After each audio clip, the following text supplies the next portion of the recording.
Good afternoon, everybody, and this is Rick with GM Tips again. And I'm going to spend a little bit of time on this episode talking about great products to set your setting with. And I'm going to start with a couple different settings, so that way you guys know that I'm not just 100% Pathfinder, though I love the game. There's some other products that I want to go over with you, and bear with me, I always put the book protectors on these things. So one that I really like is the Pure Steam campaign setting. Now, why do I like that? Because they're constantly adding through the Kickstarter to that setting. What they've done is they've done a Pathfinder style setting where you can use all your Pathfinder books plus the Pure Steam books. Currently, there's just the Pure Steam 1. They're coming out with the Go West one. That's going to be the next, and then they're going to have some other little supplements that will come along with it. So I really appreciate those guys. Pure Steam has done a tremendous job with coming up with a good setting. And again, it is mainly setting materials and not, they have some things that go into the Steam products and the different Steam devices. And it's kind of interesting. It's almost like, what should I say, the Eberron version of Pathfinder. Really good product, and especially if you guys are getting a little bit into the burnout or want something different, or your players want something different, that doesn't take a lot. It's just 2 books that you have to get outside of your Pathfinder books, so you can really keep with a lot of what you already have. Now, huge fan of the D20 stuff, and unfortunately they're not doing tons more with it, but they have the D20 Past, the D20 Apocalypse, the D20 Future, and they also have the Modern, which I, by the way, have to get another book of. Mine got lost. But the D20 system is great because it uses the 3.5 kind of engine for D20, and it allows you to do more modernized campaigns. And I love D20 because it gives you a lot of flexibility with whether you want to do past. So say you want to do a steampunky campaign there. Or if you want to do modern, which is your James Bond or your superheroes or your sleuths or maybe even Call of Cthulhu type of products. Plus, you can also do the future, which gets you into your cyberpunk, steam, and other type of genres in the future. And I love that. They have the mechs in there and everything else. So really good material, very affordable, and very easy to work with. Now, if you can't find it, go through DriveThru RPG, look at the D20 site to see if they're still producing. I don't know. You can always go on to eBay and some other places, but it's just a neat system, and I'm afraid it didn't get enough publicity in the day. I really like it because of what you can do. Now, for Pirates, I know there's 7th Sea, and some of you guys will be 7th Sea. However, props to my Green Ronin guys with the Freeport Adventure. Love Green Ronin. Why is that? Because again, they have both a Pathfinder and a 5.0 version for you guys to use either campaign-wise. You look at the size of this thing. This is just on Freeport itself. It is a good, massive, almost 600 pages of material just on the city and the city sections, the leadership. It really makes it to where you don't have to go outside of Freeport. You can do all your adventures there. And I really love Green Ronin. Guys, thumbs up to you guys for great product. And I'm sorry, I'm a huge Green Ronin fan. They do a great job with their different products. They also do True 20, which I think has taken the place of the D20 Modern. So if you can't find the D20 Modern, Future, and Past, go to Green Ronin and True 20, because Green Ronin does a impeccable job of really writing systems. Now, another product which I really love, of course, is the Savage Worlds setting. Savage Worlds is more, it's not as D20 intensive. It would lean more to the D6 systems. But again, love Savage World because of its content and the fact that you can use the engine to do Solomon Kane. You can do a post-apocalypse, superhero, horror-based campaigns, Call of Cthulhu-esque campaigns. Really good stuff from Savage Worlds. They really set the tone. and giving you a lot of flexibility. So if you get the Savage Worlds book, which, hang on real quick, I'll get that for you. The two that I am using currently, which I love to death, are these two.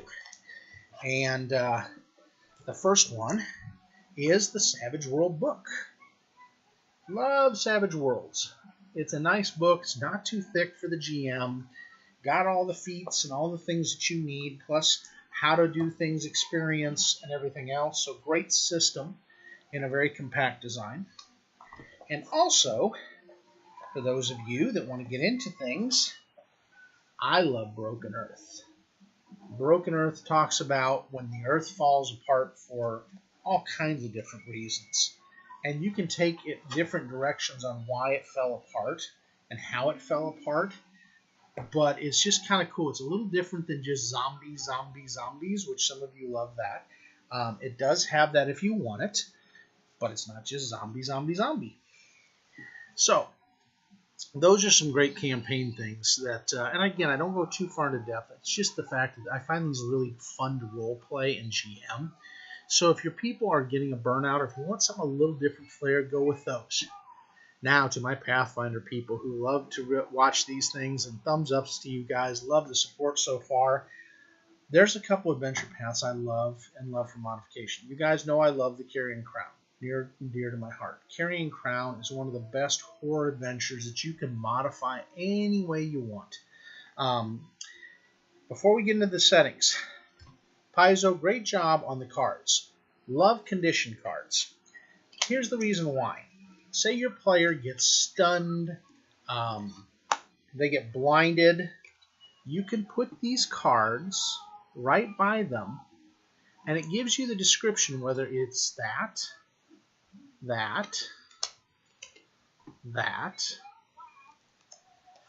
grappled, shaken, sicken, staggered, or helpless. And the great part is they give you multiples in there. So if your party basically gets a condition done to them, the great part about it is you can put that condition by them, and it is unquestionable. It shows you exactly what goes on for that condition under the rules.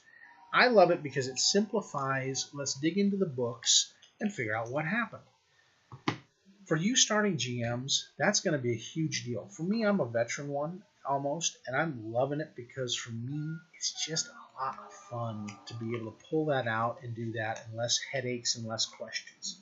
Now, for you people that love plot twists, I love this because you can be playing whatever adventure and you get a plot twist. So, take this card for instance.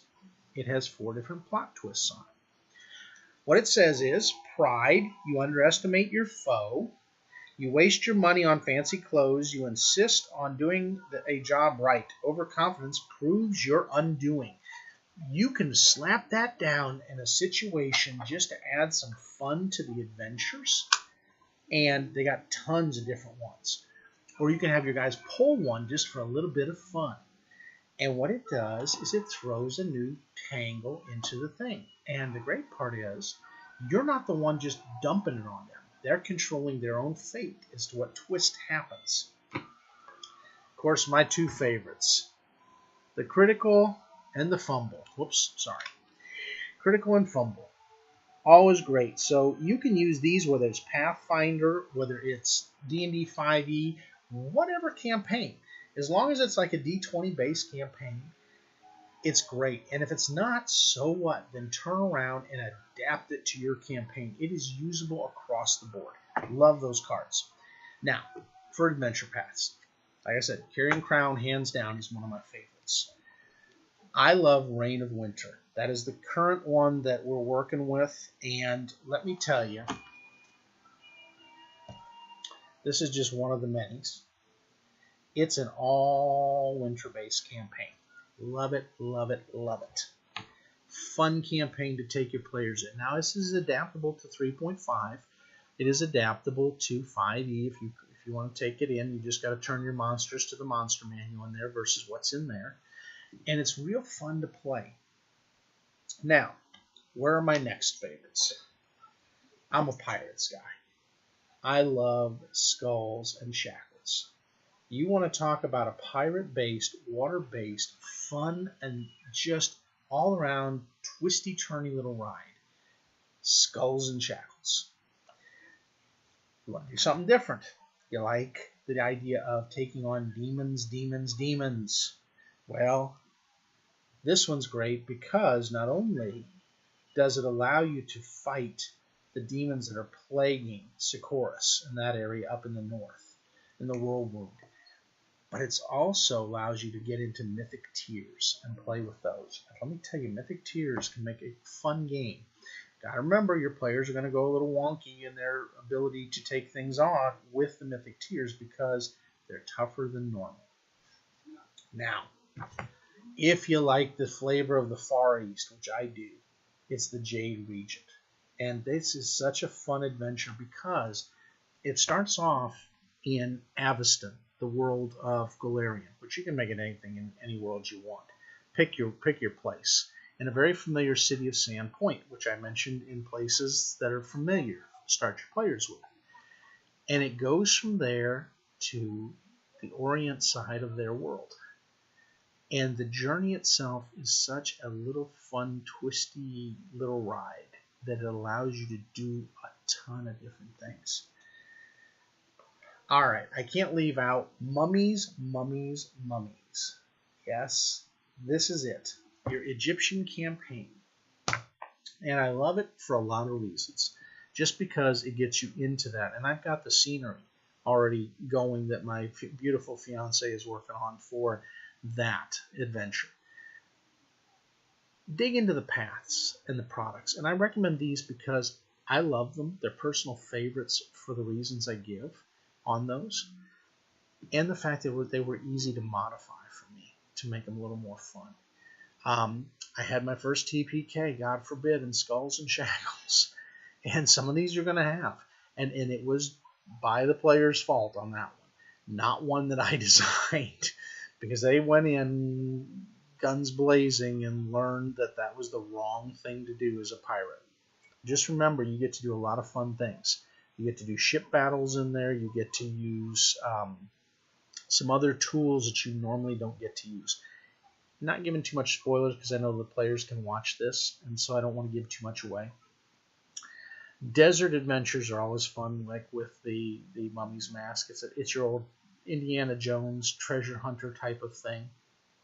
Jade Regent is about helping somebody to take over a spot in a throne in the Asian empires that is empty, or at least is filled by something it shouldn't be. And so it's kind of an interesting ride to get that person there to that position. The Whirlwound, you got to close the Whirlwound, otherwise it's going to engulf the whole world.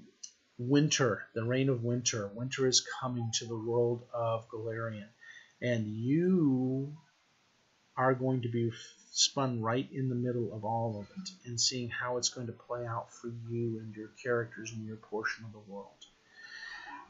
There are so many other ones on the adventure paths, and Paizo team, thumbs up to James Jacobs. If you ever watch this, you guys really do a tremendous job of designing this. And I know we give you crap and we look over the things and tweak it and say, you forgot this or this wasn't there. What the job you guys do is a tremendous job of building great story and great story outline for GMs to take it and really run with it. So guys, don't be afraid. I mean, these are some of the materials that I give my recommendations and I own personally because I think they're just great things to use. The cards, I use them every session. You can ask my players. They love them. They laugh. We have more fun with those than anything else. I even have the Hero decks. And let me tell you, the Hero decks, or Tarot deck as you can call it, it's their version of the Tarot deck. It's so much fun to see what the players get from that. And they have a deck of many things based on that gives you some fun little twists if you want to use that. But pick some things, guys, that really you're going to make a memory with your players. And the great thing is the materials out there should allow you to set up whatever campaign you want in whatever type of role-playing environment. You just have to pick the ones that you know your players and you are going to like and build some great memories. Wish I had my mutants and masterminds. I got to recollect the latest and greatest on those. Love that for superheroes. And there's just so many great systems out there, guys. You know, I'd like to do Numenaria. That's another one on my list that I want to get because I've seen everything that Shanna and her bunch up there with Monty have done a great job on that. And I hear it's just a blast to play.